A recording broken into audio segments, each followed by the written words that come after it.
जिंदा नहीं को मर चुकी है। कुछ अपनी हकीकत, कुछ दुनिया की हकीकत रख रही है। तो स्टार्टिंग में वो बोल रही है कि आखिर कसूर किसको दूं मैं।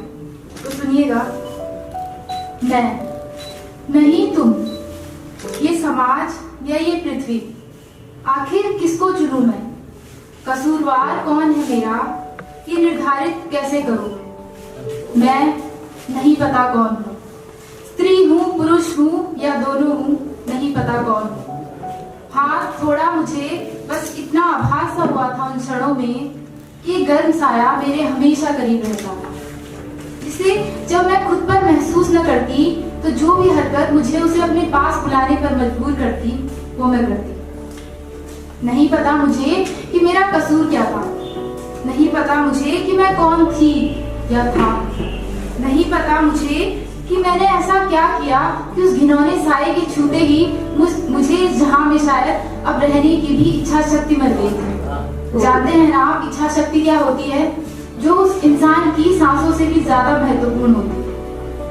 नहीं, मैं नहीं जानती कि उसने मुझमें क्या देखा, नहीं पता मुझे कि मैं कहूँ तो क्या, पर वो दर्द मुझे बहुत गहराई से महसूस हुआ, जिसने मानो मुझे हर दर्द से रूबरू करा दिया।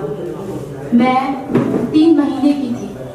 माँ ने कहा मेरे जाने के बाद, उसने मुझे तो पल अकेला छोड़ा ही था कि मेरे जीवन का अंत हो गया। अब सोचा मैंने कि उन 3 महीनों में मैंने ये जान लिया कि दुनिया कितनी जर्जर और बदतर हालत में है। तो जो ये जिंदगी के सालों देती है वो तो एक नर्क में जीवन व्यतीत कर रही है।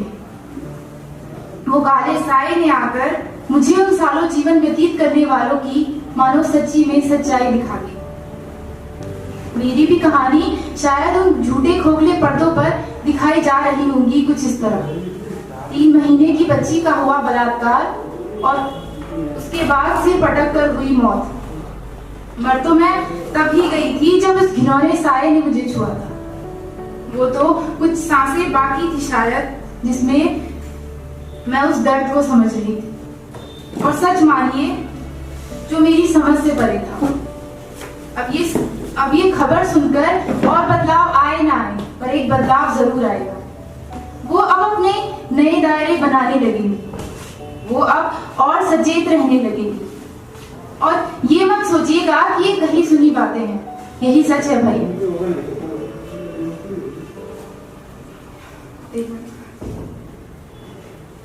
और मैं तो खुश हूं। और रुकिए कि मुझ पर भी अभी टिप्पणी करनी होगी शायद कईयों को। छोटे कपड़े पहने होंगे, रात को बाहर निकली होगी या खुद ही चरित्रहीन रही होगी। जी रुकिए, मैं सिर्फ 3 महीने की थी, पर छोड़िए, शायद ये कहना भी गलत ही होगा, क्योंकि ज्यादातर यही कहा जाता है ना, बिना सोचे समझे बस टिप्पणी करनी होती है। शायद कईयों को मेरी बात समझ ना आई हो, पर जी ये तो सच्चाई है। समाधान हो न हो लोगों से टिप्पणी करने का उनका मौलिक अधिकार है। बहुत कहेंगे कि दर्द हम उसका समझ सकते हैं। जी नहीं, आप कोशिश भी मत करिए। शुक्र करती हूँ खुदा को कि उसने मेरे प्राण लिए। और आप अब नई बंदिशें बनाइएगा अपनी उन नन्ही कलियों के लिए, जो शायद बंदिश का अर्थ तक नहीं समझते, पर आवाज उठाने की सोचिएगा भी नहीं। सोचती हूँ अब जाने आजादी किसको मिली है।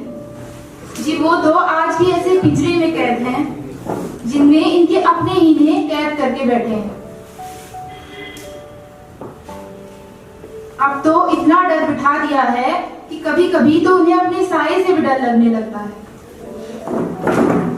और आप उनको लड़ना नहीं डरना सिखाइएगा।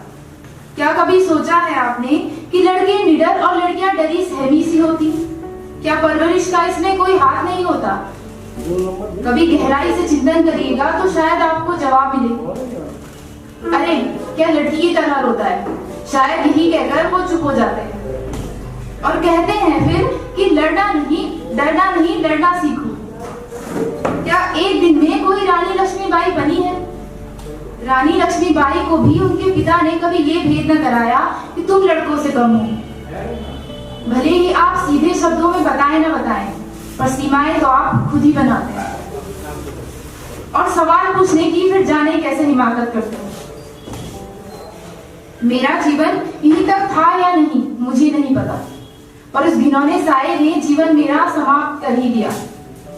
शायद अब घिनौनियत जल्द ही सबको पता लगने लगी है, क्योंकि वो घिनौनियत कहीं दूर नहीं हमारे आसपास ही होती है, जिसे आप दूसरों से बचाने की कोशिश करते, कई बार सामने की नजर ही साफ न हो, कई बार रिश्ते बचाने में, कई बार समाज के ताने से आप बहुत बड़ी गलती कर बैठते हैं।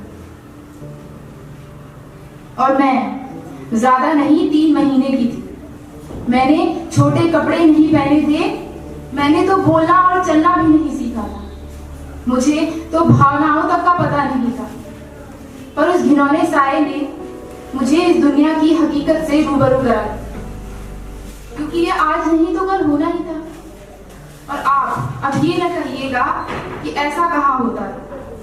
मैं ये नहीं कहती कि जिंदगी सिर्फ हमारी ही कठिन है, पर कभी एक स्त्री से पूछिएगा कि जीवन के हर मोड़ पर उसे घिनौनियत का हर रोज चेहरा दिखता है, जिसमें उसका शारीरिक नहीं मानसिक बलात्कार भी होता है, जिसमें उसे कई बार खुद से ही जाने क्यों पर नफरत सी होती है। जब वो घिनौनी निगाहें उसको कहीं चोट पहुंचा सी रही होती है, जो दिखती तो नहीं पर कहीं घाव बना रही होती है।